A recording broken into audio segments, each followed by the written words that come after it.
¿Cómo están ustedes? Muy buenas noches. Bienvenidos a este espacio de conversación, de diálogo, de debate, porque siempre es mejor hablar. Esta noche quiero partir por No Actuarán Hoy.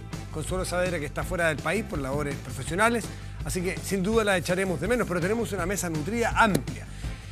Ustedes podrán con una cámara general ver que tenemos la mesa llena. Está el mito de los esquimales, porque cuando nosotros, cualquiera de nosotros que vivimos en una ciudad como esta, vemos nieve, vemos blanco. Dicen que los esquimales en la nieve ven 30 blancos.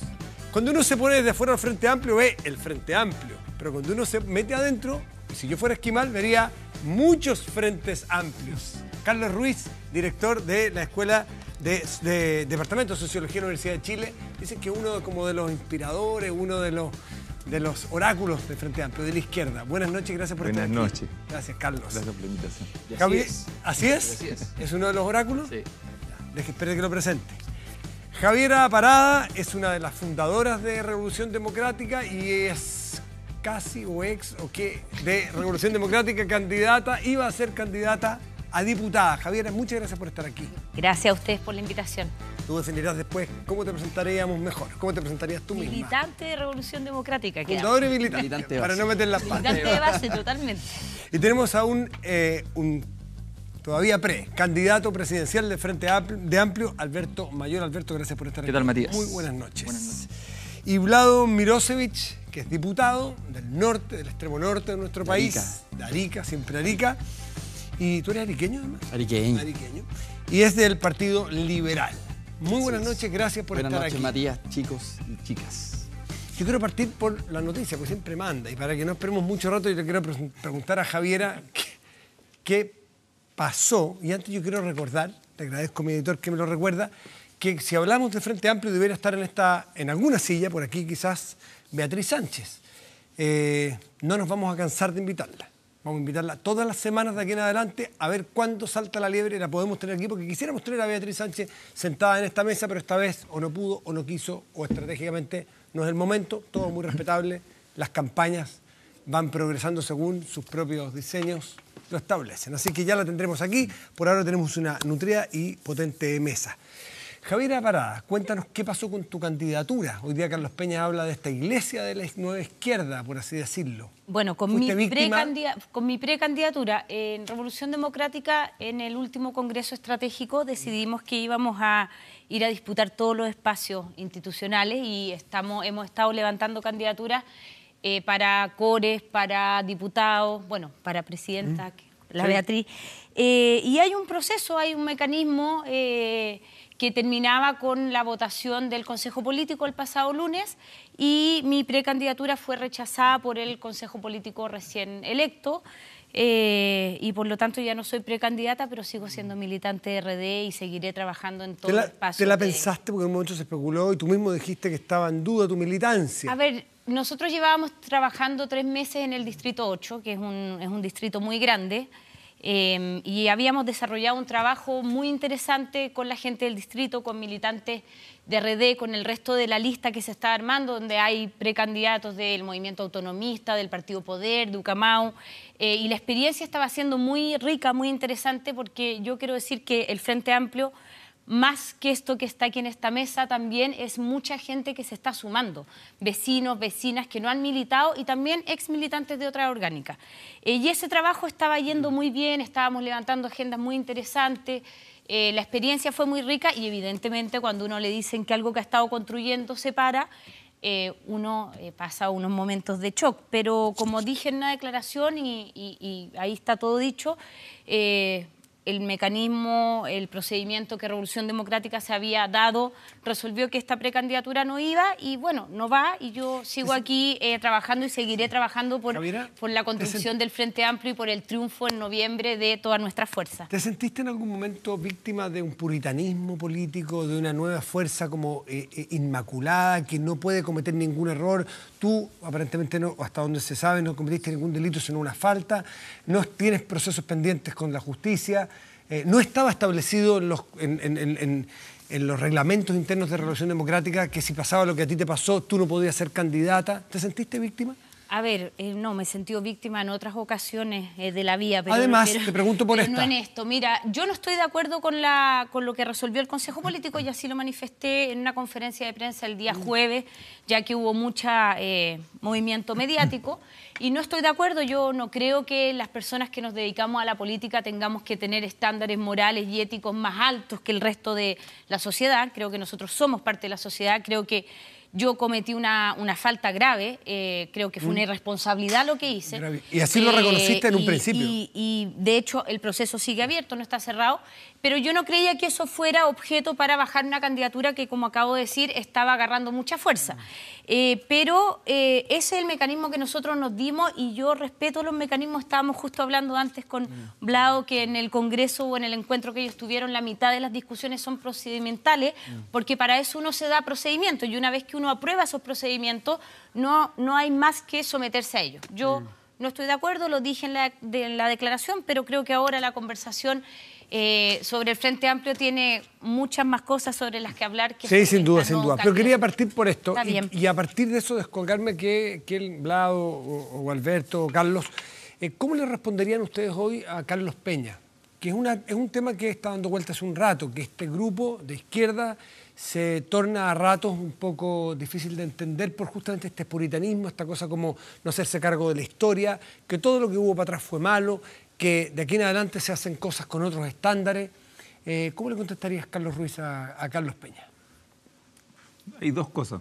Me parece que una es que históricamente se ha dado el hecho en la década de los años 20 del siglo pasado, que estas generaciones emergen como una suerte de conciencia crítica de la nación, por usar una imagen muy antigua, en momentos de bastante descomposición de la política. Entonces es medio inevitable esta cuestión histórica de que en ciertos momentos se produce esta especie de repositorio moral, digamos. Yo también creo que exacerbarlo se puede volver una especie de fuerza pontificadora absurda. ¿Ya ha pasado etcétera. Un poco? ¿Ha pasado? ¿Temes que esté en el límite? No. Yo creo que aquí el problema es pasar a una segunda fase en este cuento y no quedarse solamente como una especie de trivialismo moral, digamos, moralista, que yo creo que no está en el ánimo de nadie, digamos. Y es la posibilidad de que esto que todavía es una suerte de coalición electoral, que nosotros creemos que recibe muchas esperanzas, en las cuales se deposita una oportunidad histórica enorme, pueda madurar como una fuerza política efectiva. Y actuar como fuerza política haciendo coalición es distinto. Yo creo que todavía nosotros no hemos llegado a eso. Y nosotros tenemos ese desafío histórico de hacerlo. En este rato yo creo que mucha gente mira con grandes esperanzas lo que se está haciendo aquí, pero también con preocupación, digamos. Vamos a ser capaces de trascender incluso esta elección y devenir como fuerza política para un cambio realmente histórico, un nuevo ciclo. ¿Cómo vamos a enfrentar la segunda vuelta? Que tiene distintos escenarios posibles. ¿Cómo vamos a enfrentar un nuevo gobierno, etcétera? ¿Cómo vamos a actuar manteniendo nuestra diversidad?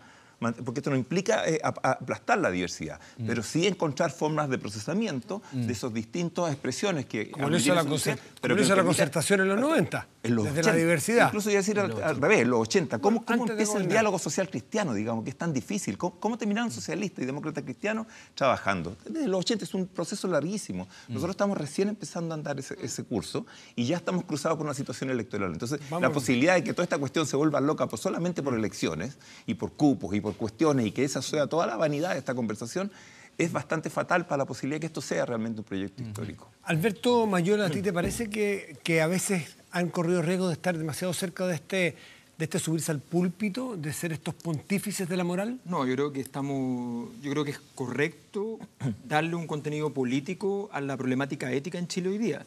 Y eso es lo que estamos tratando de hacer. Y ese camino es muy importante. Otra cosa muy distinta es la calidad de la construcción de esa perspectiva ética. Yo creo que en eso tenemos que ser mucho más osados y mucho más profundos en esa construcción. O sea, creo que las explicaciones respecto a lo que pasó con Javiera son insuficientes. Y no podemos derrochar la categoría de Javiera, que a mi juicio ya debería haber sido candidata a la alcaldía de Santiago en su momento y hoy día sería la alcaldesa. Ya, no tengo ninguna duda de eso. Y hoy día debería estar efectivamente de candidata. ¿Puede ser candidata a alguien que choca en su auto bajo los efectos del alcohol? O sea, yo creo primero que no podemos construir procedimientos ex post. Ya.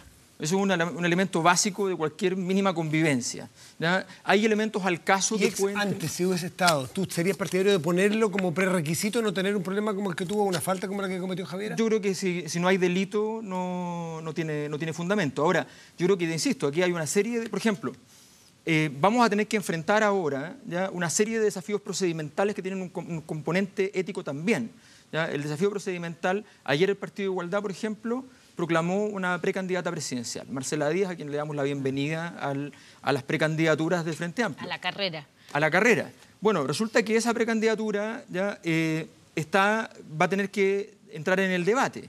Y cuando entre en el debate del Frente Amplio para la validación, para el proceso de validación, ¿ya?, en ese debate va a enfrentarse el otro dilema, y es que hay dos otras precandidaturas que están esperando que se reevalúe, han solicitado reevaluaciones, ¿ya?, que son la de Rendón y Navarro. Vamos a hablar sobre ese tema. Entonces te quiero decir que en el fondo, todos esos procedimientos...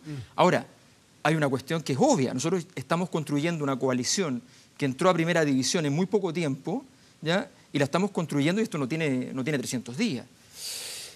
¿Son todos de izquierda hablados? Algunos dicen, entre bromas... Hablando con la derecha del Frente Amplio. Claro, nosotros somos los momios del Frente Amplio. Claro, no es azar que le pregunte esto hablado. Seguro. ¿Son todos de izquierda? ¿Tú eres de izquierda? No. Primero que nada, o sea, yo pertenezco a un partido emergente, nuevo, al igual que todo el resto de los del Frente Amplio, que se define de centro reformista. Por lo tanto, no nos decimos de izquierda, y si el Frente Amplio se dijera de izquierda, nosotros tendríamos que irnos para la casa. Y la verdad es que entre las opciones de nueva mayoría o alianza, nosotros no tenemos nada que hacer. Entonces, obviamente que nos convoca un frente en la medida que sea amplio. Pero ese amplio, yo creo que aquí la prensa también hace una caricatura muchas veces. Dice, no, este es un frente de izquierda. No es verdad. Si uno hace doble clic, se da cuenta de que efectivamente hay otras sensibilidades también. Ahora, ¿por qué estamos en el Frente Amplio, siendo un partido centro reformista? Porque no hemos puesto de acuerdo, por lo menos en un par de ejes, que tendremos que hacer la bajada en detalle con el programa, y se está haciendo en todo Chile, construyéndose de manera participativa un programa. Pero al menos hay un par de ejes que yo diría un programa mínimo, para ponernos de acuerdo y avanzar en esta coalición. Ese programa mínimo tiene que ver con profundizar la democracia, punto 1. Los liberales siempre hemos estado de acuerdo con eso, y estamos de acuerdo con la Asamblea Constituyente, como lo estuvo Pedro León Gallo, Manuel Antonio Mata, Bilbao, Lastarria en el siglo XIX. Los liberales siempre hemos defendido la Asamblea Constituyente. Segundo principio, derechos sociales. Chile tenemos que avanzar en eso. Y si nos comparamos con el resto de las democracias más desarrolladas, Chile es un país que no tiene derechos sociales, es un país más bien del sálvese quien pueda. Entonces, un liberalismo igualitario como el nuestro, sin necesidad de ser de izquierda, creemos en un pacto social que le lleve derechos sociales, naturalmente. Pero algunos podrían haber pensado, hasta por el nombre calza, a priori, de que tú tienes un espacio en otro sector, por ejemplo, donde está Amplitud, donde está Ciudadanos.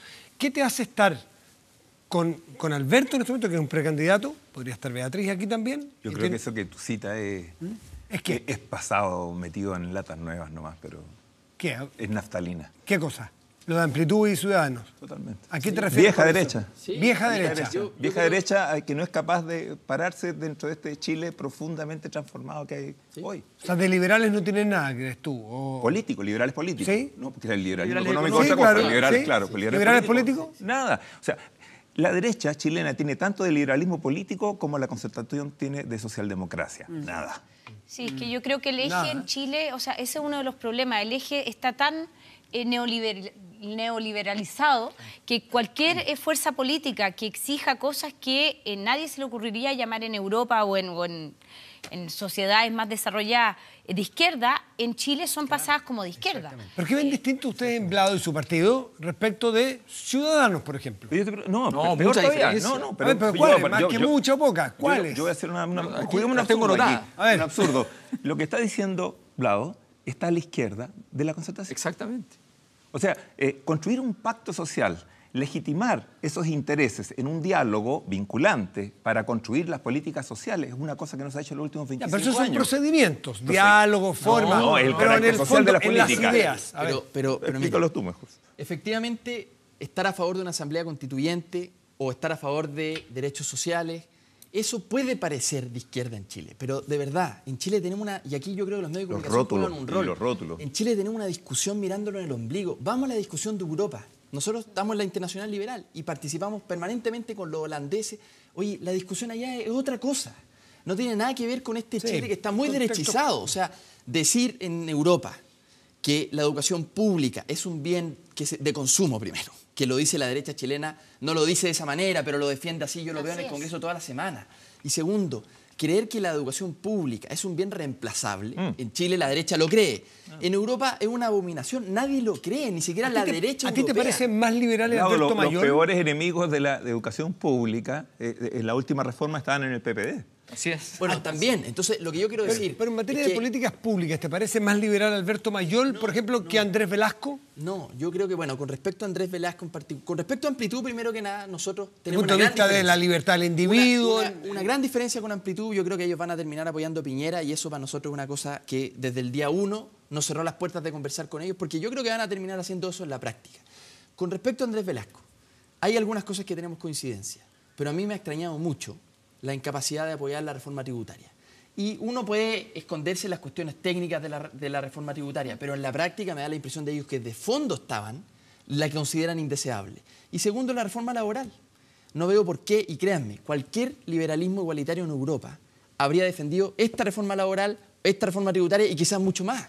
Porque hay un pacto social en Europa que más o menos... de la educación pública. Por supuesto. Entonces yo creo que, mira, aquí hay caricatura y nos vivimos en este debate mirándolo en el ombligo.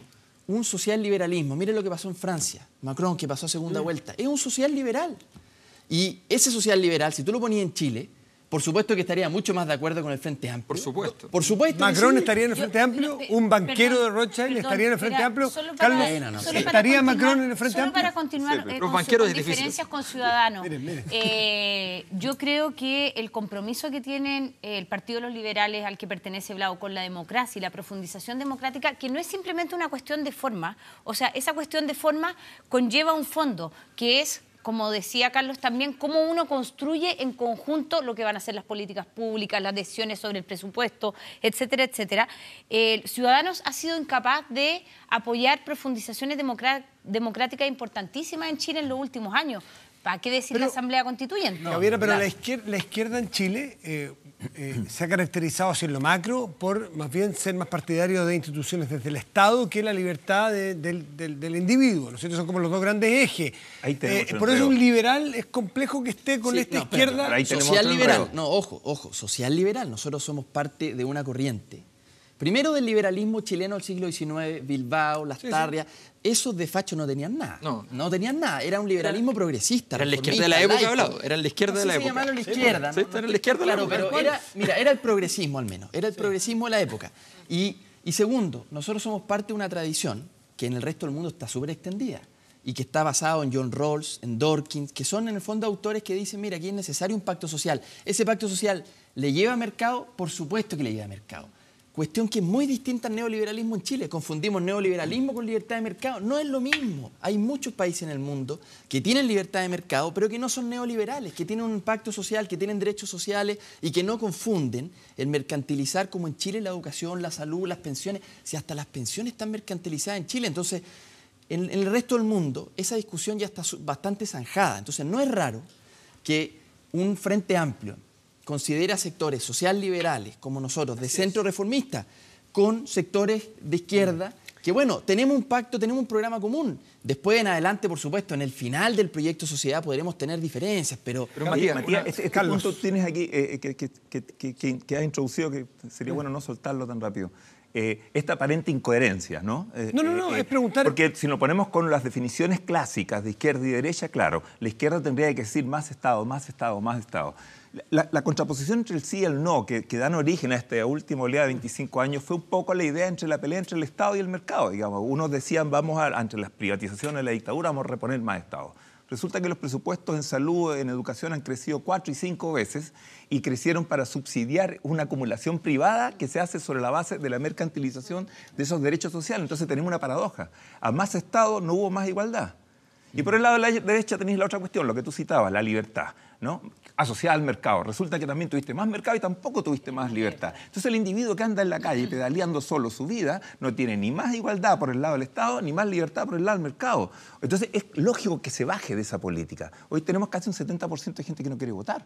¿no? Entonces, ese divorcio entre política y sociedad es un tema que estas fuerzas, si queremos ser parteras de verdad de un nuevo ciclo histórico, se tienen que hacer cargo de la medida en que esas identidades justamente han perdido sentido para la sociedad chilena. Sí, yo el otro día, hace muy poco, leía a alguien que decía la dicotomía ya no está como clásicamente estaba entre mercado y Estado, sino en Chile entre mercado y democracia, porque finalmente el mercado ha llenado todos los espacios y por eso hoy día la gente siente que la democracia, las instituciones no son un espacio donde vale la pena participar, porque está efectivamente todas las decisiones que conforman la vida de uno pasan por el Estado.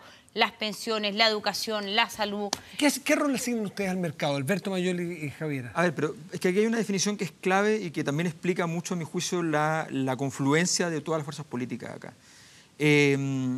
Aquí estamos todos de acuerdo en que el modelo neoliberal no es un modelo que sea hábil ni económicamente, ni políticamente, ni éticamente. Eso es algo que lo tenemos bastante claro. Y en ese sentido... ¿No es hábil para qué? A ver, al revés.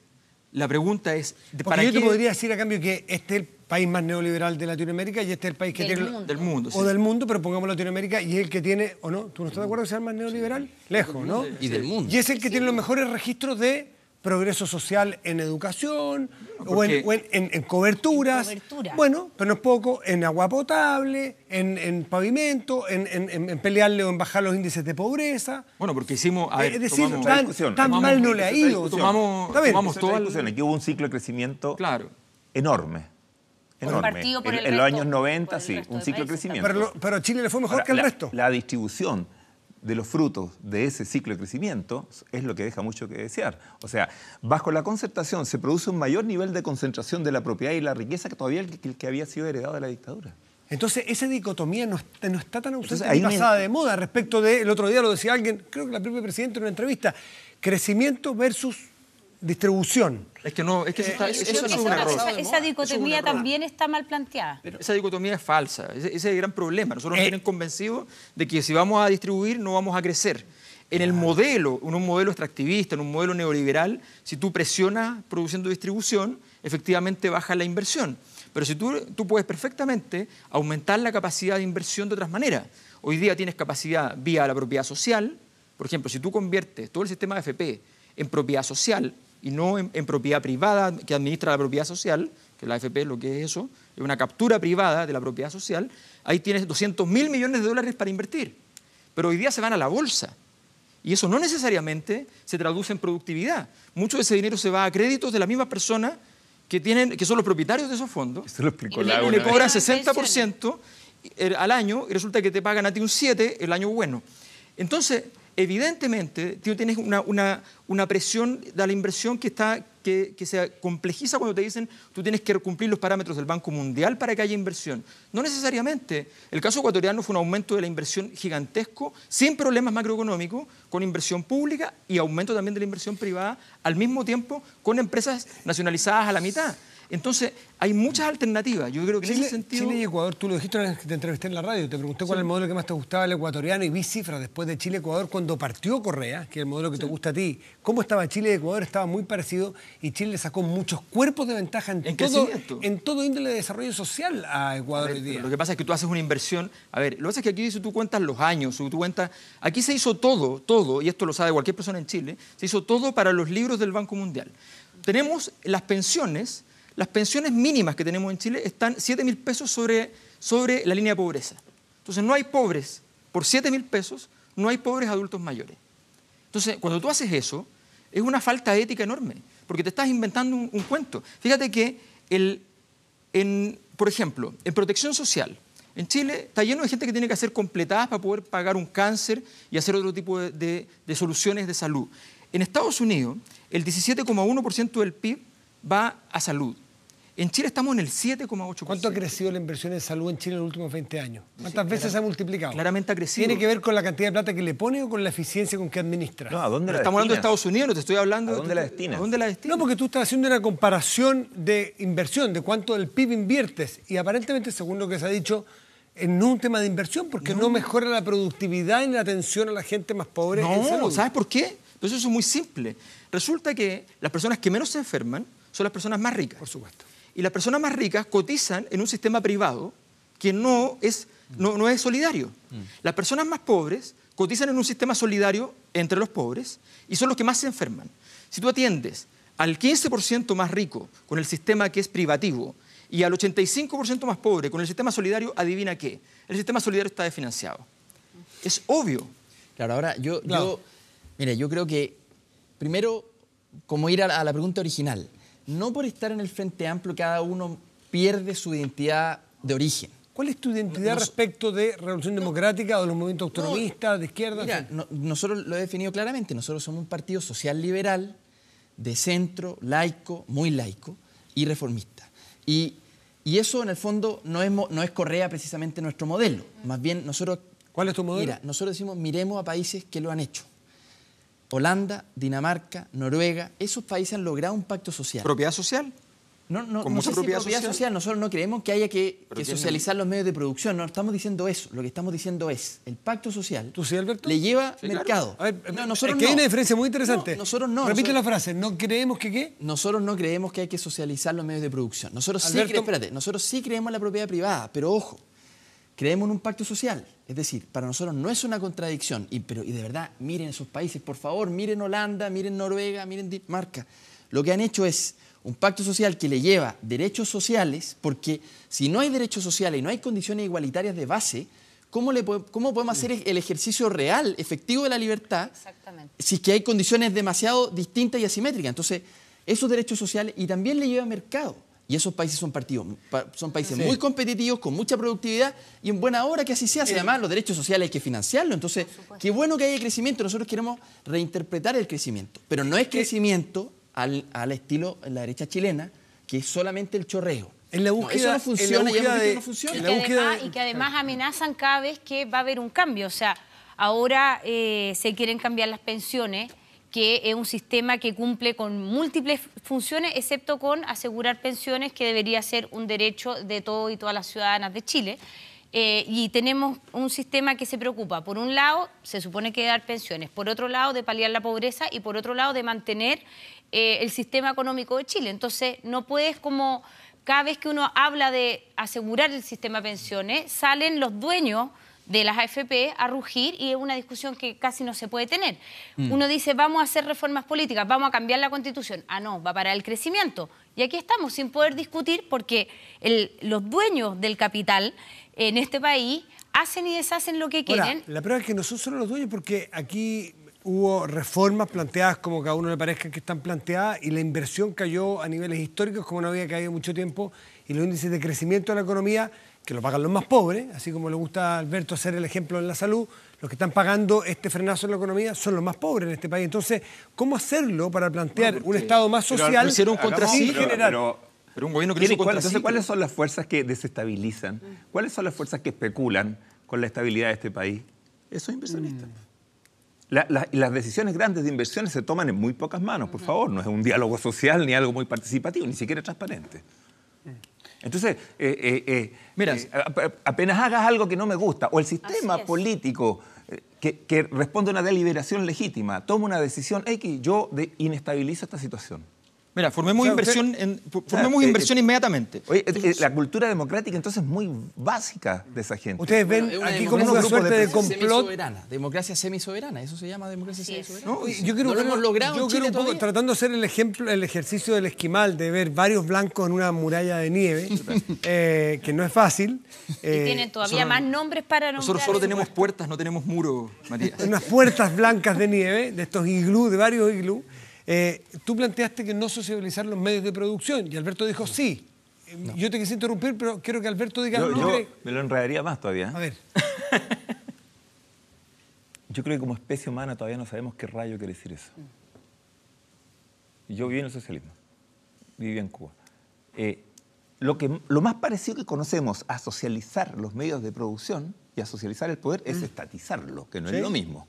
Esa es la experiencia histórica y nos costó carísimo en el siglo XX, como especie me refiero, no a nosotros en particular. Entonces, todavía la posibilidad de transformar esta cuestión y llegar a ese tipo de horizontes es una cuestión que está tremendamente puesto en una onda muy larga para hablar con un poco de responsabilidad, porque si no, de lo contrario es empezar a alargar categorías ideológicas aquí que creo que nos van a hacer mal para la unidad. A ver, quiero ver cuáles son los matices que tiene. ¿Tú tienes alguna idea práctica de cómo hacerlo? Pero si estoy diciendo una cosa muy simple. Hoy día existe propiedad social en Chile que está capturada, que dije que son los fondos de pensiones. Esos fondos pertenecen a personas y esas personas no tienen derecho a tomar decisiones por sobre 200.000 millones de dólares de inversión que están aposados en la bolsa cuando podrían estar generando rendimientos productivos en otros espacios. ¿Tienen posibilidad? Con el multifondo podrían elegir más renta variable, más renta fija. No, eso, perdón, estoy diciendo. Pero eso es así, no todos están en la bolsa. Por un momento, sí, pero están en otro tipo de fondos, pero son fondos financieros. ¿Y en qué deberían estar los fondos de la AFP? A ver, muy simple. Tú tienes fondos ahí que podrían ser utilizados para el desarrollo productivo de Chile. Podrían ser utilizados para inversión en innovación. Chile no tiene innovación, no tiene los estándares mundiales de innovación. Está muy lejos de los estándares de Brasil. No estoy hablando de los países nórdicos, no estoy hablando de Estados Unidos. Está muy lejos, evidentemente, de esos países, pero no está cerca ni de Brasil. En los porcentajes del PIB que gastan en innovación. Los privados no van a gastar en innovación en Chile. ¿Por qué? Porque es de alto riesgo y aquí tenemos una élite económica rentista. Y exportan materias primas. ¿No? Claro, estamos hablando de que para ellos los chips son de madera. No solo los privados, los públicos también, porque Codelco es una empresa pública. Pero por eso. Según tu parámetro, Carlos, lo mismo. Insisto que el Estado tampoco es el sinónimo de lo que era para la vieja izquierda. Es que las empresas públicas se fueron convirtiendo en símil de los privados en Chile. Bueno, eso puede cambiar cuando tú inviertes fondos como estos, que son fondos que son mucho más grandes. Tú con los fondos de investigación científica hoy día no vas a hacer innovación. Con 180 millones de pesos de un fondo es una ridiculez pensar. ¿Va a rentar más? ¿Las jubilaciones va a rentar más? Va a tener más riesgo, pero el 99% de esos proyectos probablemente mueran. El 1% que funciona, que es el estándar que siempre ocurre... O sea, ¿tú serías partidario de poner los fondos de las pensiones de los chilenos en fondos más riesgosos? No lo ridiculicemos. Es simplemente que hay un porcentaje, algo que financiar innovación. Obras públicas. Tú puedes hacer un... ¿Lo hacen? Puedes hacer sí, pero eso a través de las concesiones. ¿Sí? Obras públicas, por ejemplo, tú haces un tren y el Estado financia entonces, le pide a los fondos de pensiones y va pagando eso. No hay ningún problema. ¿Qué pasa con créditos productivos? ¿Es rentable el tren primero? Créditos productivos. No, jugarse con la plata. El tren no es rentable, eso lo financia el Estado. El tren, tú tienes la posibilidad del tren. Tienes la posibilidad de créditos productivos a la mini, la micro y la pequeña empresa, que hoy día no tienen en realidad en la banca créditos relevantes para poder crecer y capitalizar. Tú puedes hacer eso. Entonces, tienes una posibilidad enorme. Esos fondos están allí hoy día en manos de la Bolsa de Comercio. Esa es la verdad. A ver, y eso es la propiedad social, y eso, ojo, existe en los países nórdicos, donde tú estás hablando, existe en Europa. Ustedes comparten lo que dice Alberto, porque aquí lo importante es, Alberto básicamente lo que está cuestionando es la forma en la cual se invierten los fondos de pensión, que es interesante. Algunos quieren más riesgo, como dices tú, otros más rentabilidad más segura. Queremos de todo. Pero ¿estamos todos de acuerdo que lo que hay que buscar son más o mejor rentabilidad para los fondos de pensiones? No, la rentabilidad es otro tema. Y compartir los riesgos también, porque aquí el problema es que cuando hay ganancias se las llevan la AFP, pero cuando no hay ganancias, individualmente cada uno de nosotros perdemos nuestra pensión o parte de nuestra pensión. No se comparte comúnmente entre todos los riesgos y eso es una de las cosas que nosotros estamos pidiendo, que haya un sistema de reparto ¿completo no o completo, mixto, pero que haya solidaridad intergeneracional, que haya solidaridad de género. O sea, para algo nosotros vivimos en sociedad, que es para compartir ciertas cosas como comunidad que asegure, en este caso, que las personas de mayor edad puedan tener una vejez tranquila. Y hoy día esto depende simplemente del ahorro individual. O sea, aquí no compartimos las mujeres que son parte de un mercado laboral en el que tienen menos participación, muchas de ellas no trabajan formalmente, finalmente cotizan menos y pareciera que hubieran trabajado menos porque reciben menos. O sea, ¿cómo uno genera un sistema donde compartamos los riesgos y compartamos las ganancias? Javier dice algo interesante, mixto. ¿Tú no terminarías entonces con la capitalización individual en un 100%?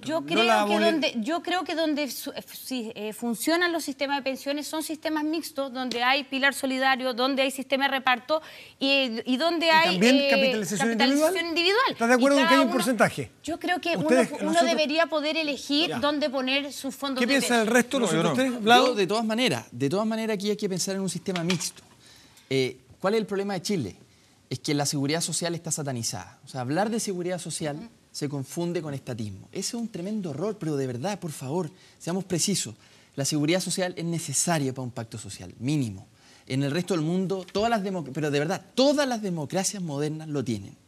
Por lo tanto, seguridad social no es ni estatismo, ni izquierdismo, no es verdad. El centro en el resto de los países del mundo, en Estados Unidos, en Europa, hay un consenso con respecto a esto, ¿no? Para no ponerlo en Chile en la caricatura del Mercurio, por decirlo así. Pero por otro lado, es lógico que un sistema de pensiones, creo yo, tiene que ser mixto. Tiene que haber un componente solidario, porque no puede ser sálvese quien pueda, con las diferencias abismales que hay en el mercado laboral. Pero chileno. Entonces tú no eres partidario del no más FP, porque Javier, porque hay una parte, tú dirías menos FP más que no más FP. Pero puedes tener sin las FP capitalización individual. Yo no estoy de acuerdo con eso, pero tú puedes tener, porque nuevamente, la propiedad social significa, por ejemplo, en las cajas españolas, ¿ya? Que los mismos cuentacorrentistas son los propietarios de la caja, del banco.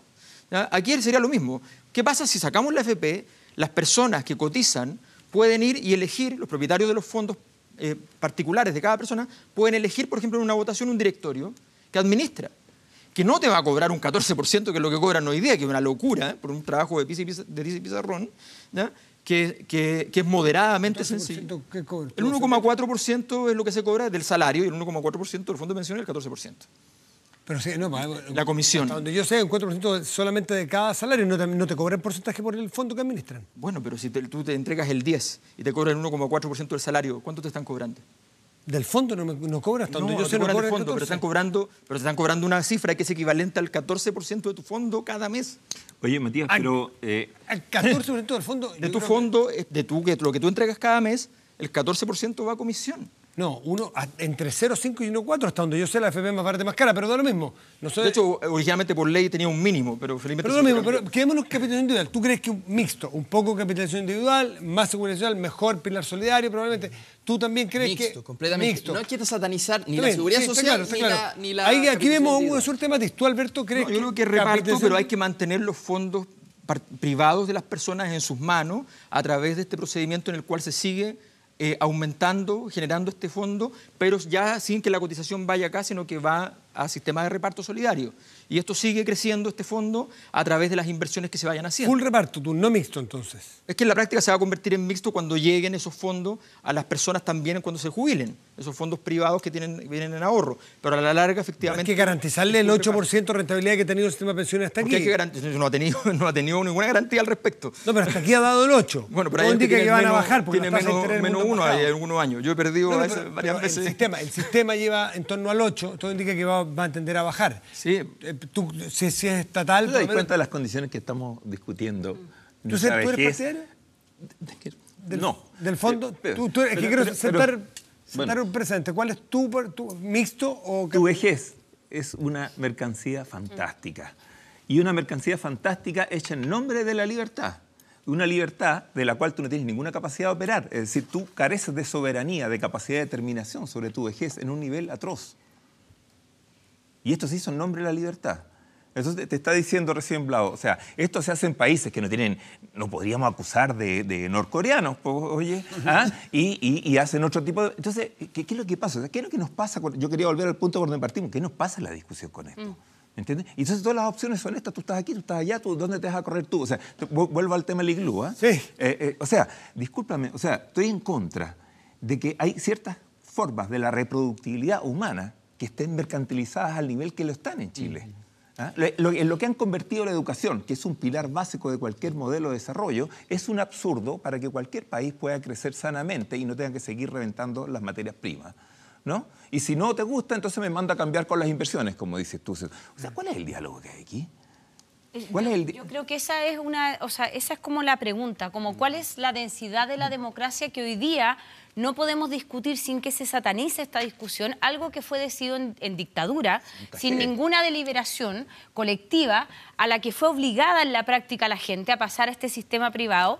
Y hoy día, cada vez que queremos hablar de algo que en el mundo existe consenso sobre los derechos sociales, porque es lo mismo con la educación... La seguridad social, la OIT, las Naciones Unidas... No se puede. Entonces, nosotros somos presos de decisiones que se tomaron en Chile en dictadura, que hace que pase toda nuestra vida al mercado lamentado que hayan quienes rentabilizan con esto, poniendo en peligro, como dice Vlado, que para mí es muy importante, el pacto social mínimo para que podamos vivir juntos. Javier, de eso estamos hablando nosotros en el Frente Amplio. Algunos matices respecto a la dictadura, que si bien este sistema nace en dictadura, tiene bastantes hitos que han sido hechos en democracia. Desde los multifondos, desde no me refiero en pensiones, desde los multifondos hasta el pilar solidario. O sea, no se le puede echar la culpa de todo a Pinochet. No, porque ya hace 25 años que está ocurriendo esta cuestión para Daniel López y compañía. Daniel López y compañía. Quiero invitarlos no me quedó claro si tú eres partidario, porque de ellos tres ya tengo claro, si sistema mixto de pensiones o total a reparto. Solamente este sistema de pensiones no da para más. No da para más. Y es muy posible que no pueda mantener las bases de rentabilidad que mantuvo. Porque además hay un problema de generaciones que se incorporan. Entonces, esto no es sustentable siquiera. O sea, la reforma de esta cuestión, el nivel de intervención que esto necesita es muy profundo. Ahora, el problema es que no puedes relajarlo porque hay un nexo orgánico de este tipo de sistema de pensiones, que es en donde todos ponemos con la manutención de las grandes empresas. Porque al final, cuando va a parar a la bolsa, ¿a dónde van a parar las cosas? ¿El porcentaje que va a la bolsa? ¿Qué porcentaje va a parar a la bolsa? Yo no sé, te pregunto. El que se maneja bajo una lógica financiarizada, ¿no? Va a parar a las grandes empresas. O sea, lo mismo que explicaba Lago, que tú estabas recordando recién. Algún día te llegan a prestar a ti el propio dinero que tú cotizaste en tu AFP. Ahora, el problema de financiar... a propósito de lo que decía Vlado, no es caricaturizar, decir que las pensiones están financiarizadas 100%, porque hay países donde este sistema se inventó y se ha copiado en muchas partes del mundo, el sistema mixto que dice Javiera. El sistema chileno está copiado. Está copiado en varias partes del mundo. 9. En mixto, en la mixtura, El principio. Bush segundo le dijo que no a José Piñera cuando fue a Estados Unidos. Me refiero que en la mixtura, no en el 100%, pero te quiero decir, para que lo planteen ustedes, es que se planteaba como una fórmula de que había algunos estados que llegaban a un momento donde no tenían plata para pagarle a sus jubilados. Entonces ahí donde pagaban efectivamente los jubilados, y esto se pensó como garantizar al menos una parte. Quizás no la manera tan radical como se hizo acá, pero sí mixturizado. Es que yo creo que deberíamos estar hablando en estos momentos de un montón de otras cosas que son problemas en el sistema de pensiones. O sea, hay un problema demográfico que es real. O sea, la expectativa de vida ha ido creciendo. ¿Cómo vamos a hacer para financiar esa expectativa de vida? ¿Pensiones o el tema de AFP, Javiera? El tema de pensiones, porque el tema del sistema de pensiones, de seguridad social, finalmente. ¿Cómo hacemos que nuestros viejos hoy día tengan una vida digna? Ese es el fondo. Entonces, deberían, el problema del sistema laboral, de nuestro sistema laboral, absolutamente precario. Si aquí el 70% de los chilenos ganan menos de 500.000 pesos y con suerte tienen contratos formales. Entonces, evidentemente, la gente no está cotizando. Entonces, hay un montón de... Es tan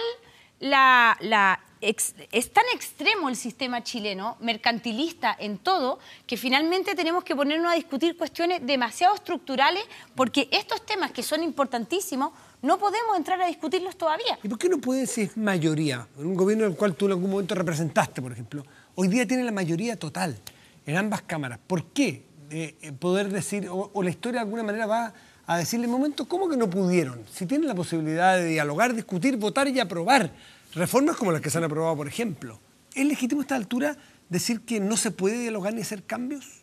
O sea, cuando hay fuerzas progresistas que hoy día son mayoría en ambas cámaras. Lo que pasa es que el problema, bueno, que tú planteas tiene una dificultad. ¿No son progresistas? Claro, ¿Este no es un gobierno progresista? No sé, si son progresistas tienen un problema por el lado de las propinas, ¿ya? Que nos suelen explicar bastante este tipo de problemas. ¿Este gobierno es progresista o no, Alberto Mayor? No.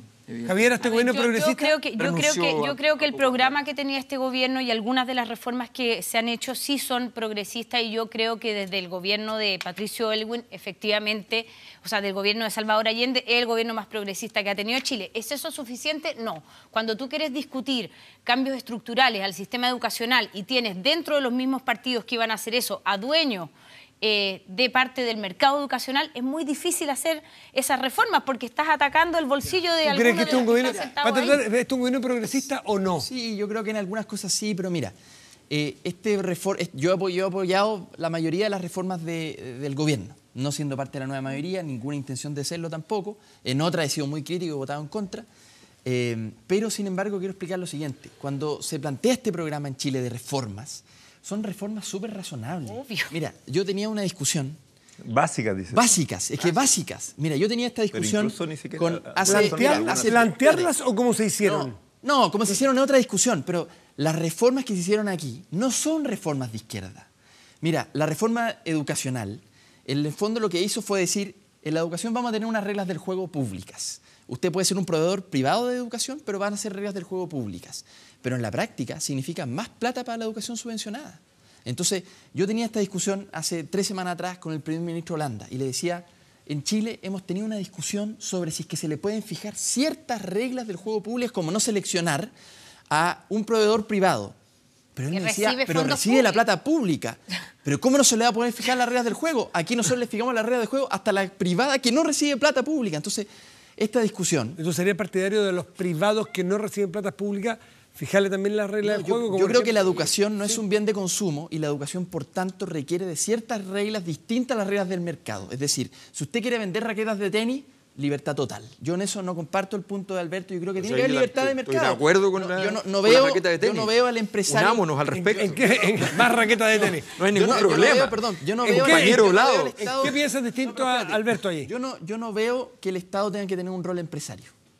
Pero en educación y en bienes públicos, en educación naturalmente... Proveer de bienes públicos. No solo proveerlos, tiene que fijar reglas del juego públicas. Es que además yo creo que hay otra diferencia. Nosotros no entendemos los derechos sociales como un servicio que se le da a quienes no pueden pagar una buena educación privada. Por lo menos, para nosotros, y creo que en eso tenemos de acuerdo, la educación pública es constitutiva de una sociedad. Aprender no es subsidiario solamente. No es subsidiario, es aprender a convivir en la diversidad bajo ciertos principios que para mí tienen que ver con el laicismo, el republicanismo. Son obligaciones del Estado para generar mejores ciudadanos y para tener una mejor sociedad. ¿Alguno de ustedes, o alguno de los matices que representan ustedes, es partidario de tú mencionaste el término, un Estado productor, un Estado empresario? Sí. Yo sí. Tú sí. Sí, yo también. ¿Tú, Carlos? Me vuelve a molestar la lógica en que se pone la conversación, porque esa es la dicotomía de Jaime Guzmán. O pero sea, moléstate con ella porque ellos son subsidiarios. Yo te voy a tomar un tema. Mira, esta idea del gasto social focalizado, que la pone el papá de los CAST, el 75 no de plan, de ahí para adelante. Y entonces, ¿qué es lo que significa? Que bajo cierto umbral que yo ubico con una ficha caso, con la forma que tú quieras medirlo, el Estado es un Estado protector. Para allá, todo el resto, no. Un derecho social es que por el puro hecho de tu nacer en esta nación, tú tengas derecho a ciertas cosas. ¿Me entiendes? Ahora, si tu papá después se llama Andrónico Lucy, bueno, paga 7 veces más impuestos, pues ese es otro problema. ¿Me entiendes? Pero atiendes a ese Estado. Pero no focalizar los gastos focalizado, a todos por igual. Al contrario, la decisión de mantener un gasto social focalizado... Mira que yo te voy a plantear una contradicción. ¿Quién administra el gasto social focalizado hoy? ¿De qué partido es? ¿De qué partido es? ¿Comunista? Sí. Es fantástico esto, por eso digo que el problema de las categorías de izquierda y de derecha a mí me pone quiero poner la discusión de cabeza. Sí, claro. ¿no? Entonces, claro, y el gasto social focalizado es la antinomia completa de los derechos sociales universales. Claro. Es el imposible. La antinomia de un programa de televisión es no tener, porque es mercantilizado, entonces vamos a tener que hacer comercial. ¿Vamos a hacer estatal? No es posible. Bueno, no lo entiendo. ¿Qué país es este? Por lo menos la Universidad de Chile. Hay que financiar todo aquí, hasta el vaso de agua. Pausa y volvemos porque es mejor hablar. Cobramos el vaso de agua. Está privatizado.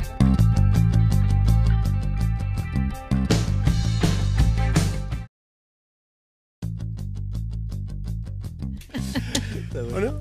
Estamos de vuelta en Mejor Hablar y tienen un alegato sindicalizado aquí todos. Yo quiero contarle a los televidentes que en los anuncios nos corrieron a todos un poco más a la derecha. Encontraron que esta conversación sobre los derechos sociales, así que estamos todos unos centímetros más a la derecha, menos Carlos Ruiz que se mantuvo. Claro.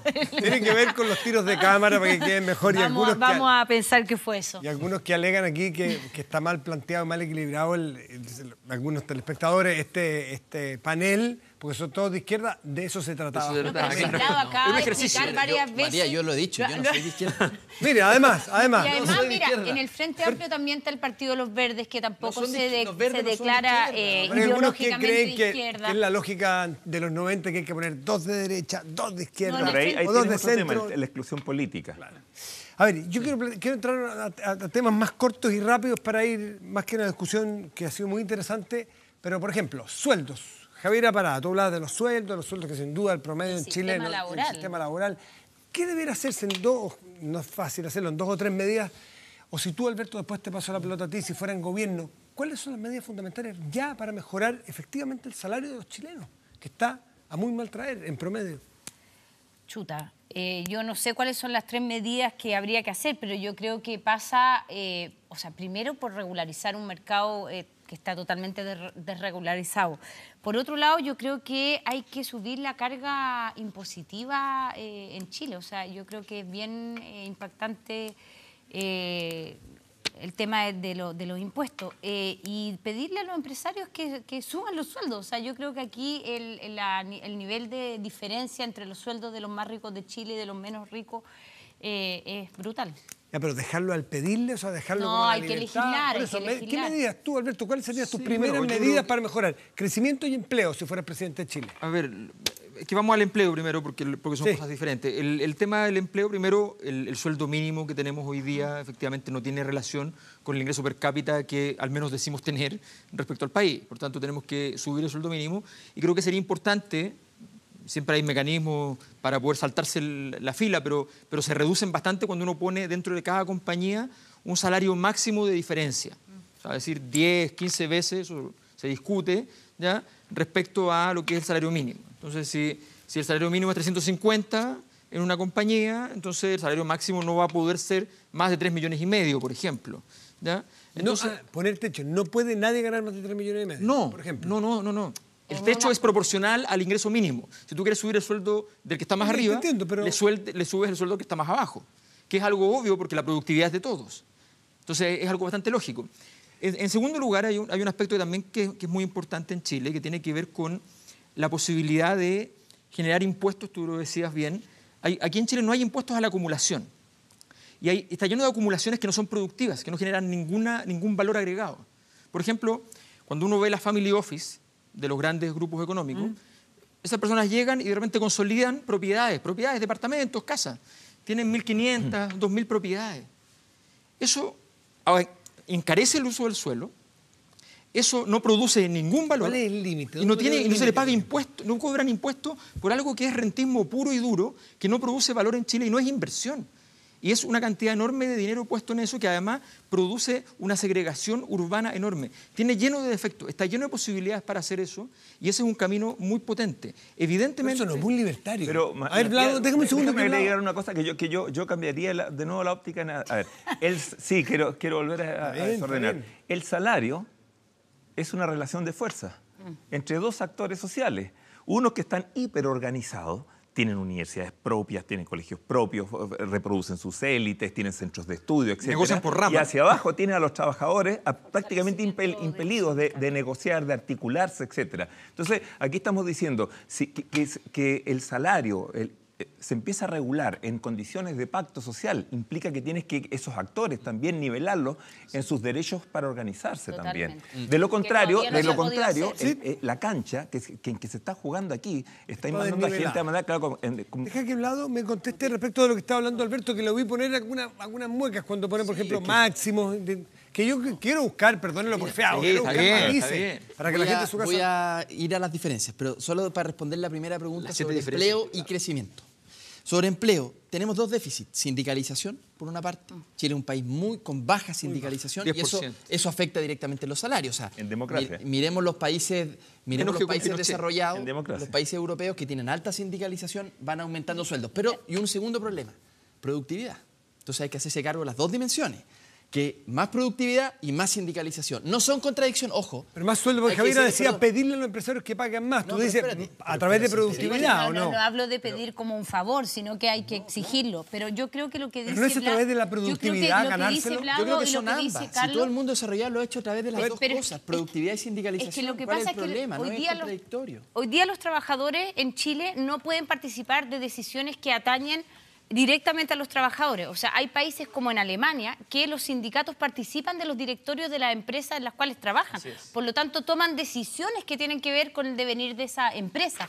En el tema de pensiones también, los usuarios de los sistemas de pensiones también participan de las decisiones. Entonces, hoy día, y perdón que me retrotraiga de nuevo a la dictadura, pero los impedimentos que no han sido cambiados en estos 30 años, casi nada tímidamente con esta última reforma, pero el impedimento para la sindicalización tiene que ver directamente con la calidad de vida de quienes son la principal fuerza de generación de riqueza de este país.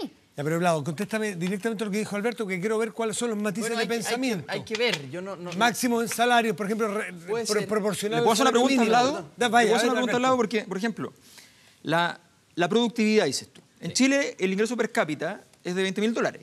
Sí. Desglósalo mensual. Eso es lo que está produciendo cada chileno. ¿Cuánto se paga? ¿Cuánto es el ingreso hogar? El ingreso hogar de 4 personas en Chile promedio está bajo los 600.000 pesos. Sí. ¿Ya?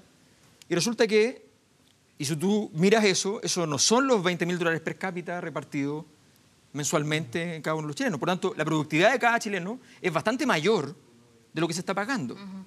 Entonces, tenemos que entender que aquí hay una productividad no repartida. También hay problemas de productividad. Pero si uno mira, es que quiero que plantee exactamente el punto. Que le diga, a ver, aquí falta productividad o no se ha repartido la productividad. Porque además... No, lo que no se ha repartido es la prosperidad. La prosperidad es la que no se ha... Y la productividad que ha habido... Y es la utilidad, pero la prosperidad se mide de otra manera, no a través del ingreso per cápita. Pero la productividad... No, pero la productividad... Déjame explicar a qué me refiero con productividad. Nosotros somos un país que no va a poder pagar mejores sueldos si mantenemos esta matriz productiva. Bueno, exacto. Pero eso no depende de los trabajadores. Pero está bien, pero si yo no estoy echando la culpa a los trabajadores, lo que estoy diciendo es combinemos un país más productivo, y más productivo significa incluso en países desarrollados trabajar menos. Trabajar menos. Los países desarrollados trabajan menos, pero son más productivos. Y creo yo que tiene que ver con tener una economía basada en el talento humano. Porque la nueva ola de generación de riqueza en el mundo es una economía digital, es una economía creativa y es una economía menos basada en los recursos naturales. Por lo tanto, yo creo que Chile tiene que hacer un giro hacia allá. Ahora, para eso hay que cambiar la educación, para eso hay que cambiar las relaciones que tenemos, pero eso también va a afectar la productividad y te aseguro que en una sociedad basada en una economía creativa y digital va a pagar mejores sueldos por una razón muy sencilla. Déjenme explicar. La concentración extrema de la riqueza que hay en Chile no es liberal, partimos por eso. Y segundo, una manera de tener menos concentración económica es promover el emprendimiento, democratizar la capacidad de emprender. ¿No está demonizado el emprendimiento a veces porque sostienen que es muy de derecha, muy neoliberal, en sectores de izquierda? La forma de emprendimiento que hemos tenido sí, pero evidentemente el emprendimiento de las personas es algo muy relevante. Lo que pasa es que aquí la microempresa, la pequeña empresa está prácticamente secuestrada en este modelo económico, tiene que sistemáticamente venderle a las grandes compañías, no tiene derecho. Yo creo que lo que dice Vlado es súper importante. Aquí hay que discutir un nuevo modelo de desarrollo. Y ese nuevo modelo de desarrollo pasa por desarrollar capacidades, por lo tanto pasa por un mejor sistema de educación. Yo que vengo del sector creativo, hoy día en Chile está siendo reconocido por lo que nosotros estamos haciendo en industrias creativas. Y ese sector que hoy día está generando no solo prestigio a Chile, sino también economía, hay que ponerle más recursos no solamente financieros, sino de maneras de desarrollar esos sectores. Recursos políticos también. Recursos políticos, recursos de diseño, cómo en regiones se desarrolla la economía creativa.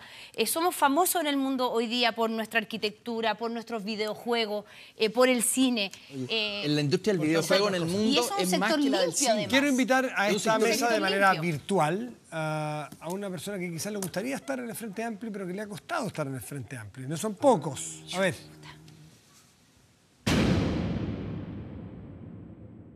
El Frente Amplio tiene que tomar una definición. Tiene que definir si efectivamente es una fuerza alternativa al duopolio que hay que conformar frente a la derecha y la nueva mayoría, o es un proyecto de Boric y Jackson. Porque la espiral de vetos lo que ha llevado es hacer que esta fuerza se concentre en una élite. Y la verdad es que no se puede terminar con una élite para reemplazarla por otra élite.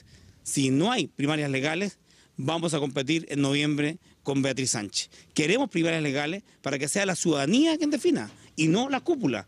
Y por cierto, nuestra candidatura tiene un claro domicilio político, la izquierda. Queremos representar a la ciudadanía desde la izquierda y ese es nuestro objetivo. Y por cierto, queremos ser parte de esta tercera fuerza política y espero que el Frente Amplio defina si hay espacio para otros que no sean del Frente Amplio, porque construirlo de manera aislada es hacer fracasar el proyecto.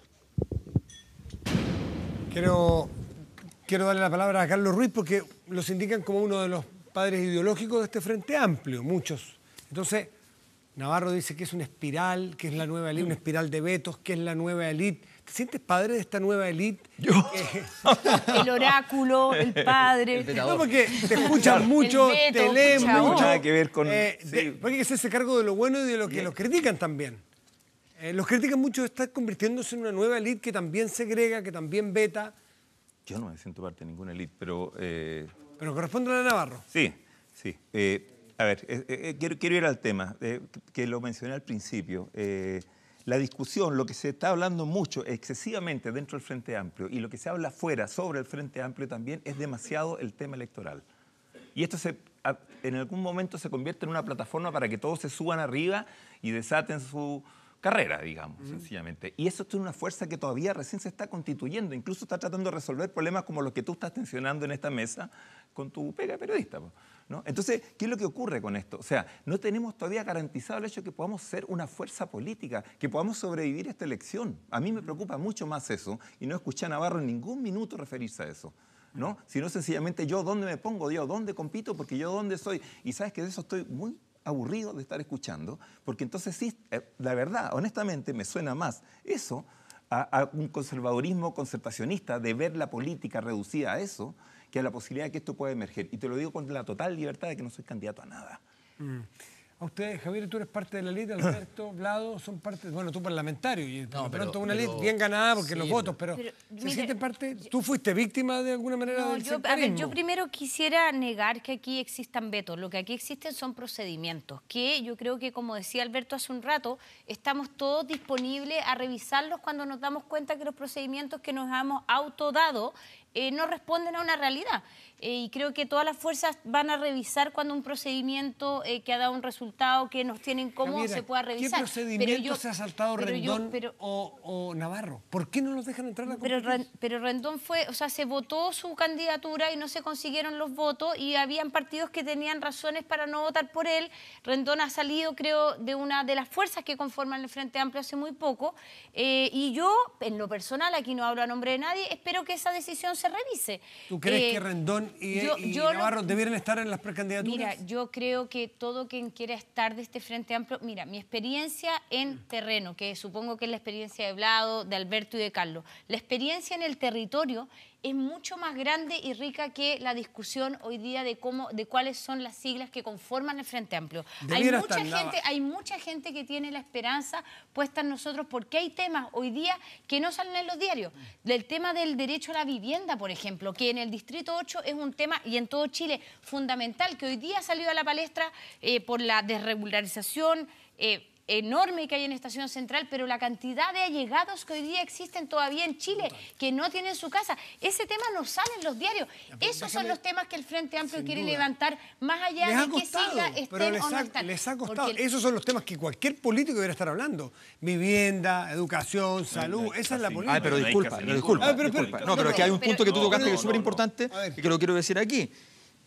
Uno muchas veces tiene que llamar directamente uno como candidato a los medios de comunicación porque si no, no te pescan. Y aún así te dicen, oye, tengo un tema programático. Y tú te dicen, no sabes que es un tema programático. Me dijeron la otra vez en el Mercurio, es poquito más que un cuentan qué. ¿Ya? O sea, el programa de gobierno de Chile no vale una página en un periódico importante. No vale una página en La Tercera. Has estado en todos los medios en los últimos 5 años hablando de todos tus proyectos y ahora como candidato se te ha escuchado en forma, no solo en en todo. No, yo te puedo decir la cantidad de entrevistas que no... Es que de hecho mira la estadística. Anda a mirar la estadística respecto a los candidatos y la presencia en medio, ¿ya? Y te va a quedar claro. Entonces, hablemos de los hechos, ¿ya? Entonces te estoy diciendo, aquí hay una falta de discusión programática sustantiva. A Navarro le gustaría estar discutiendo esta mesa contigo.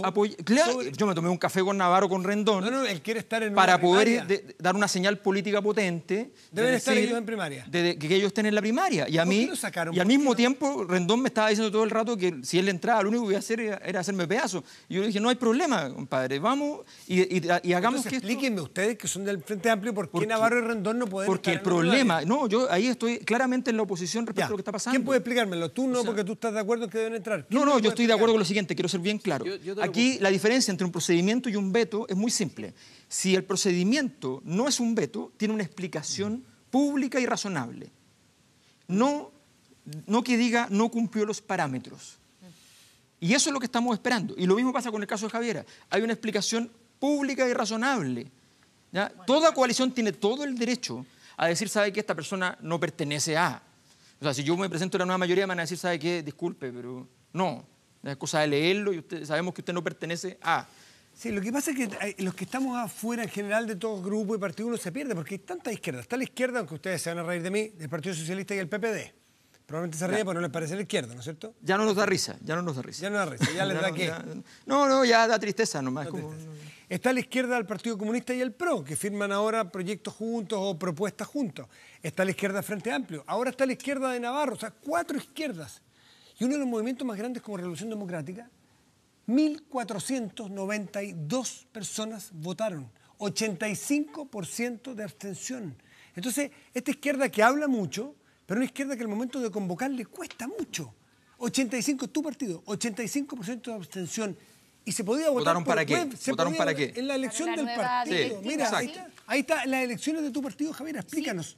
Porque se habla mucho, pero llegado el momento de los votos, A ver, no se levantan a votar. Pensé que era por la web, ¿eh? Sí, nosotros hacemos todo lo que podemos y a veces nos transformamos en spam para informar a nuestros nuevos militantes de los distintos procedimientos y votaciones en las que estamos.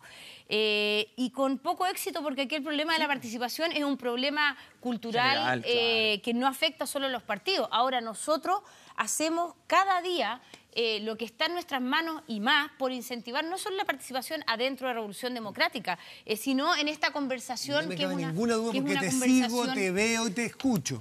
Pero más allá de lo que no te estoy pidiendo como que sigan no, pero explíquense ustedes, ¿por qué un movimiento como Revolución Democrática, que es oreja, como se dice popularmente, es pop, tiene líderes que son potentes, que están bien en las encuestas, sacan poco más votación que un centro padre? 1.400 nosotros personas hace van a 2 votar. años éramos 200 personas activas y hoy día tenemos a más de 12.000 militantes inscritos. Esta semana vamos a inscribir a 10.000 personas más y esperamos en la semana que queda inscribir a las 13.000 personas 10.000. para poder tener primarias legales. Estamos trabajando para eso. Incentivar a que la gente participe es una cuestión no solo cultural, sino que tienes que dar distintos incentivos que en la sociedad no basta con decirle a la gente participa. Yo hoy día estoy celosísima de los franceses que han tenido una votación con el 77% de votación sin voto obligatorio. Y eso es una práctica cultural que requiere, de nuevo, que uno meta recursos, no simplemente plata, sino recursos de pensar por qué la gente debería participar. Claro, ¿cómo Mira, hacerlo para que los partidos más orejas logren tener, o que suenan más y que tienen más propuestas, logren juntar ¿Le más puedo gente? responder a Navarro antes de eso? Póngale. Para eso el Sí, tiempo. pues. Vaya. Primero, cuando nos dice que somos de una elite, para mí es verdaderamente una ofensa. Primero, yo soy de provincia, de una familia de clase media, mi viejo funcionario público, mi mamá es profesora, así que de elite no me vengan con ese cuento a mí. Y además nosotros hemos promovido un liberalismo plebeyo, provinciano, que es bastante injusto que nos digan ahora ustedes son unos elitistas, no es así. Y segundo, ¿Tú lo dejarías entrar a la primaria? con respecto a Navarro, yo tengo varias diferencias con Navarro. De partida, su acercamiento con respecto a Venezuela, nosotros por lo menos en el Partido Liberal no nos gusta ningún tipo de populismo latinoamericano, tenemos una gran diferencia. Sin embargo, a pesar de eso, nosotros hemos sido partidarios en el Frente Amplio, en la mesa política, de dejar entrar a todos. A Rendón nosotros fuimos los que votamos en contra de que se le vetara. Es decir, creemos de que tiene que haber diversidad, porque insisto, en el Frente Amplio va a haber diversidad. Cada uno de nosotros viene con su propia identidad política y no por estar en el Frente Amplio le va a perder. Por lo tanto, si Rendón quiere ser candidato, que sea candidato, ¿cuál es el problema? Si Navarro también. Pero ojo, con el caso de Navarro habría que hacer un doble clic. Porque también hay muchos, de hecho la mayoría de los partidos que terminaron votando, tenían la sospecha que Navarro está en un proyecto muy personal. De hecho, en la primera reunión del Frente Amplio dijo, Yo creo que nuestra sí. candidatura está aquí. Y mandaron un comunicado de prensa en la Eso es lo primera que estoy reunión. tratando de decir hace rato. O sea, el Frente Amplio está dialogando poco de cómo construirse en fuerza política para poder incidir en los escenarios que vienen, que además los tenemos a la vuelta de la esquina. Exacto. ¿No? Y estamos todo el día hablando de candidatos, son candidatas, no Claro, son, yo quiero bueno, más. Porque, ojo, tú manejas la parte presidencial, pero no manejas la otra parte, la que sigue abajo. Y yo creo que lo fundamental en este rato incluso ni siquiera es la campaña presidencial del Frente Amplio. Lo fundamental es construir una bancada en este rato que te permita tener una fuerza vinculante en la discusión de las reformas que se puedan generar hacia adelante, bajo el gobierno que salga. Y que no estemos solamente con la calle, pero con la calle inerte, digamos, sino que pueda tener una capacidad vinculante en la discusión de esas reformas. Eso le da continuidad y madurez a una fuerza y esa densidad histórica la necesita a gritos este proyecto histórico. Esa densidad histórica, esa posibilidad de transformarse en un proyecto Está de más en una futuro. bancada en este Yo tengo momento, el creo yo. recuerdo, porque nosotros dos somos mayores que ellos, en los 80, a fines de los 80. De Ibáñez, dices tú. No, ahí sí que no somos tan viejos. No, ya, Videla. No, pero González Videla.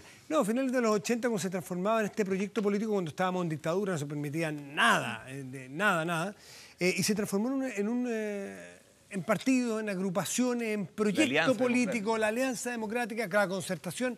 Mira el medio proceso que tuvo que recorrer. Claro, pero esa gente... en 2 meses esa gente, estamos metidos... Tú te acordarás de esa época, era muy oreja, ¿sabes? Llevaba gente a las calles y llevaba mucha gente a votar y se involucraba. ¿Por qué a Revolución Democrática le pasa que votan 1.400 personas? Pero contéstamelo. Pero espérate, ¿sabes, Contéstamello, Carlos. Esa herida, déjala tranquila, hombre. Contéstamello. No, Matías, pero ¿sabes ¿No puedes qué? ¿Por contestarlo? Revolución Democrática? Sí. Yo no, como sea, no. No, pero ¿cómo lo evalúas? ¿Cómo lo analizas tú como sociólogo? El que le pase eso a un... Yo voy a lo que te planteé adelante. O sea, vamos casi para el 70% de población que no está participando en el proceso político. Mientras más Esta es una estrecho, nueva es que el Frente Amplio también está afectado por lo mismo, y no en particular Revolución Democrática, todos estamos afectados de lo mismo.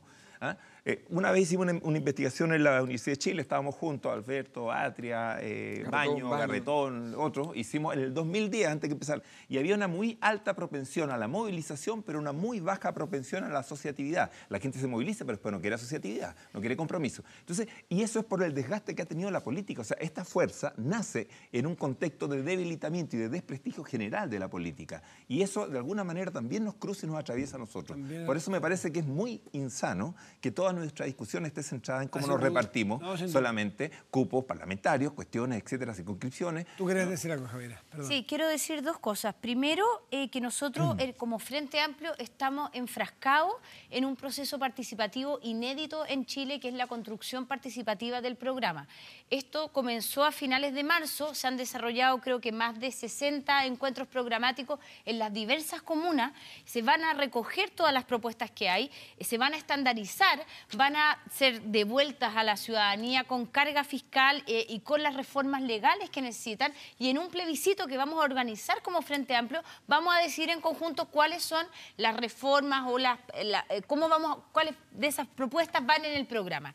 Nosotros tenemos la confianza de que ese proceso participativo va a hacer que mucha más gente participe del resto de procesos del Frente Amplio. Y solo para terminar, nombraste los últimos años de la dictadura. Yo te quiero decir que estos últimos 3 meses que he estado recorriendo el Distrito 8, el sector poniente y norte de Santiago, lo que está ocurriendo en las reuniones del Frente Amplio, a mí, no, que no soy tan joven, lo que pasa es que me veo, me recuerda mucho los últimos años de la dictadura, cuando a pesar de las diferencias de las fuerzas democráticas fuimos capaces de ponernos de acuerdo para construir lo que eran las fuerzas de resistencia y recuperar la democracia. Y ese espíritu yo lo estoy volviendo a ver. El derecho a los liberales. Sí, a él se le pregunta ya a Javiera, porque nos tenemos que ir a un corte.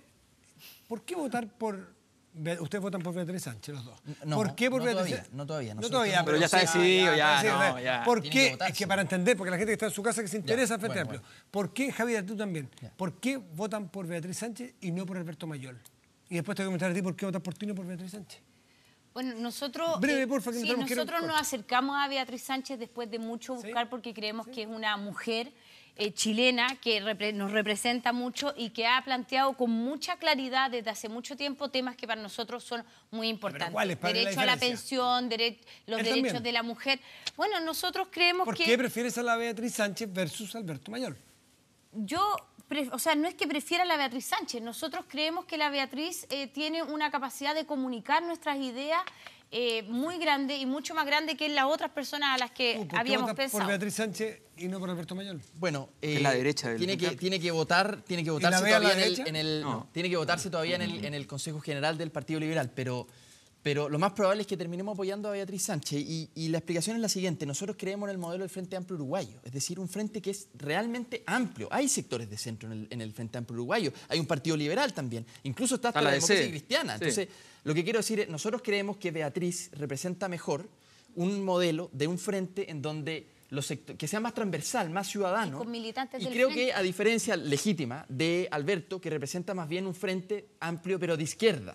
Y creo que esa diferencia, aunque no está tan dicha, nos parece que Beatriz representa más claramente una candidata transversal, Se ha ciudadana. hecho el punto de por un tema de tiempo, disculpa. vale. Tú dijiste que Beatriz Sánchez, su candidatura apunta al voto blando, dijiste que la simpatía, No, pero que la fue una- emoción. fue una- Bien peyorativo lo que dijiste de Beatriz. No, para nada. Lo dije, el comando apostó al voto blando. Mira, peyorativo. Es muy simple. O sea, ¿Mega peyorativo? no, pero es muy simple. ¿Sí? El comando apostó al voto blando. Cuando tú no vas al voto ideológico, ¿ya? Lo que va es al voto blando, al voto efectivamente por capitalizar una simpatía, una proximidad, y no vas al cuerpo de ideas. El comando no quiere que haya debate, el comando no quiere, eso lo quiere el comando, no lo quiere Beatriz. Yo sé que no lo quiere, porque además yo hablo con ella y yo sé que eso no es así. Entonces, no se trata de eso, pero efectivamente hay una decisión del voto blando en circunstancias que las primarias son votos ideológicos. O sea, es un voto de la gente que está más convencida, la gente que más participa, y probablemente entonces ellos estén cometiendo ese error. Lo dije como un consejo de amigo, ¿ya? De que no están... Molestó. A ver, yo te quiero decir que he estado las últimas semanas en la calle recogiendo firmas para poder hacer la primaria, para hacer la primaria. Para tu partido. Y efectivamente el efecto de Beatriz Sánchez sobre el Frente Amplio es muy positivo. Hay mucha gente que no sé si a firmar todas, muchas sí, pero a escuchar sobre el Frente Amplio. Pero es la lógica mercantil, se podría decir. Oye, Lo que ustedes atacan es la candidata que le va mejor en las encuestas, ¿por eso? Pero... Sí, yo sé que a ti te gusta más lo académico que lo partidario que lo electoral, pero esto es un programa... Además, él también era precandidato. Sí. Mira, así es. Yo creo que esta discusión está llegando a un punto en que... No, pues Alberto, usted tiene que estar ella aquí para que lo puedas conversar con ella, porque si no estamos entrando en una cuestión que la mesa está desequilibrada. Le invitamos. Pues sí, ya está. Bueno, que te invitamos. Bueno, resuélvalo entonces, pero para que podamos dar esta discusión. Para mí la verdad que me incomoda. Entonces me tengo que callar hasta que... A mí también, créeme, pero no puedo esperar que venga porque si no, no hacemos un programa. Yo quería tener Frente Amplio aquí. No me parece, bueno, entonces a mí no me parece que el dilema entre ustedes dos sea las ideas versus las no las ideas. Entonces ella es la candidata que evade las ideas versus... Lo acabas de decir, Alberto. Lo acabas de decir. Entonces aquí está una discusión programática, aquí no hay ninguna. Entonces aquí yo quiero el voto ideológico, yo quiero el voto que no tiene ninguna laxo, digamos, la lasitud. Me parece que la polaridad en el Frente Amplio no está dibujada así, ni me parece que es una mala radiografía del Frente Amplio. Tiene muchos problemas, muchas cosas que resolver, pero no me parece que ese sea el dilema. Vamos a hacer una pausa y ya volvemos porque es mejor hablar.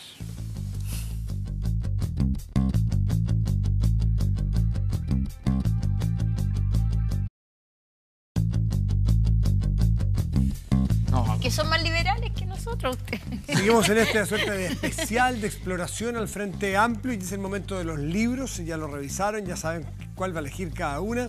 Hoy distribuidora Océano nos trae libros que son muy lindos. Historia Universal de la Ginebra, ahí está. Este pequeño y gran manual. Comando, autobiografía de Johnny Ramón, ahí está. Wow. Ahí está. Desorden Público, una plegaria punk por la libertad, las Pussy Riot. Ahí están también, Océano los trae esta noche. Especialmente para el Frente Amplio. Especialmente. Con lo de Desorden Público. La Biblia del Frente Amplio. Trump, miren, Trump, ensayo sobre la imbecilidad y además lo ponen con cara de payaso ahí. ¿Ustedes no están muy de acuerdo en que sea un imbécil?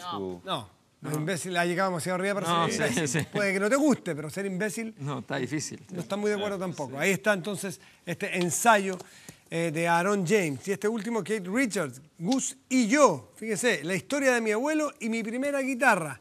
El guitarrista de los Rolling Stones, ahí está. Así que le agradecemos a Océano que nos enviara estos libros. Ustedes se los reparten. Pero le quiero agradecer a Javiera Parada, militante de Revolución Democrática, Alberto Mayol, Vlado Mirosevic y Carlos Ruiz por estar esta noche aquí, porque es mejor hablar siempre. ¿No es así? Muchachos, Muchas gracias. muy buenas noches. Muchas gracias. Y gracias a ustedes. Hasta el próximo domingo. Chao.